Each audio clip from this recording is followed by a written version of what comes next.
Assalamu alaikum, dear students. Hope you're all fine, staying home and staying safe. Well, before starting with today's lecture, I want to know what are verbals. Any one of you know about it? Well, verbals are words formed from a verb but functions as a different parts of speech. It means that verbals are verb actually, but and they are verbs, but actually they functions as other word classes or other parts of speech like nouns, adjectives, adverbs maybe. It means that if they are verbs but their nature can be changed as an different or their exceptional parts of speech. So, starting with the lecture, today's lecture, that topic is gerund. May I know that what is a gerund? Well, a gerund is a verbal that ends with ing and functions as a noun. What does it mean? It means that it is a verb, but the root word or a base word is a verb. But if we add suffix or morpheme ing with it, it will become a noun and it behaves as a noun. As it is shown on the screen that base form of verb plus ing is equal to gerund. Whatever the verb is, when we add suffix or morpheme ing with it, it will become a gerund. Now, look at the first example of gerund that is given read. This is a root word. If we will add ing with it, it will become reading. Now it's a gerund. It's not a verb now because we have added ing. For example, if we take example, reading helps you learn English. Here reading is behaving as an gerund because it is at the place of subject, not and helps is a verb over here. As you can see on your slides, on your slide which is at front of you, usage of gerunds. There are 5 usage of gerunds. First one is as subject of a sentence. For example, writing in English is difficult. Here, if we look at it, writing is a verb, but here at place of subject, it is behaving as a gerund. Writing in English is difficult. Second one is as direct object of a sentence. How? I like writing in English. I like writing in English. Over here, it's a direct object. I like writing. If I say that I like writing, it's a complete sentence. Okay. If I like writing, so over here, writing is a direct object and it is a gerund. Okay. Let's come to another thing. As a subject complement. My car's favorite activity is sleeping. Here, my car is a subject and sleeping is a complement to that car. That is why, and it is behaving. It is a if we look at this sleeping, it is a verb. But over here in this sentence, this sleeping is a gerund. Okay. Now, as an object of a preposition, it means that right after any preposition, gerund will be there over there. For example, we shall be interested in hearing your comments. Okay, in is a preposition over here, and right after in hearing is over here because interested is over here. Interested is a verb and hearing is a gerund.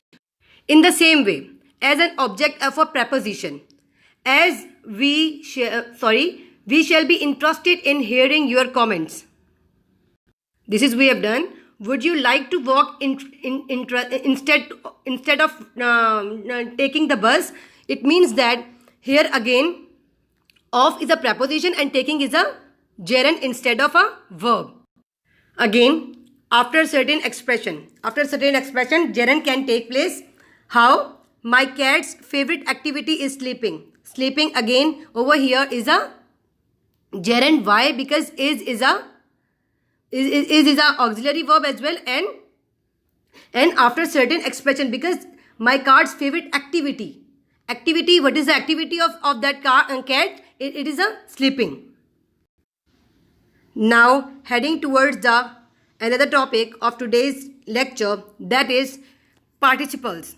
Intro to participles. What are participles? Can any one of you tell me? Well, a participle is a verbal that functions as an adjective. As a verbal, participle behaves as an adjective. How? It can be a present participle and past participle as well. If we look at them, how? Present participle always ends with ing, as you all of you know that past participle usually ends with suffix ed, d, t, en or n. It means that present participles always ends with ing, okay? And past participle always ends with second form, or means past participle is the second form or third form, okay? Now on this slide, if we take example of laugh, this is the base word or root word, and we will be adding ing, suffix ing, it will become laughing. Then definitely it will be a participle. The laughing man is stronger than a suffering man. The laughing man, it means that, as I have taught that this participle behaves like an adjective. So here, laughing man, laughing is an adjective of man. That is why it is a participle over here. Moreover, in this slide, if we take we are going to talk about past participle. If we take root word, that is close, and if we will add suffix or morpheme ed, it will be closed. That will be participle form, but in past. Okay, for example, do not waste time staring at the closed door. Again, door is a noun and closed is the participle over here. Why is that so? Because over here closed is modifying noun, which is do. That is why it is past participle. The slide on your screens shows that present and past participles, verbs, present participle and past participle. For example, to rise, if it will be in present participle, it will be the rising sun. Past participle, the rising sun. To boil, the boiling water, the boiled water. To break, the breaking water, the broken water. To cook, the cooking harm, the cooked harm. So, through this chart, the concept of present participle and past participle and the verb forms are very clear today. Hope you will not find any query. Now let's come to another slide. In this slide, it is mentioned over here that present participle versus past participle. Why is that so? There is a comparison and contrast between these two. For example, my bath was relaxing and relaxed both. What will be here? My bath was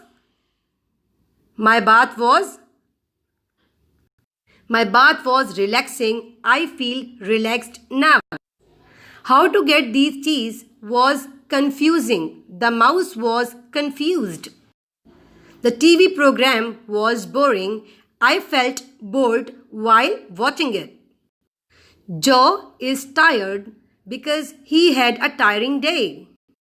Well, I hope by all these slides and by all in today's lecture, the gerund and participle, which are the types of verbals, are clear today. So, for your home task, this is on your screen, book page number 120, exercise 2, book page number 121, exercise 4. You have to do your tasks by your own. You can you can take help by your elders, and you have to submit this task to me in your WhatsApp group or through email. Thank you so much. Thank you for your watching and have a nice day. Thank you so much.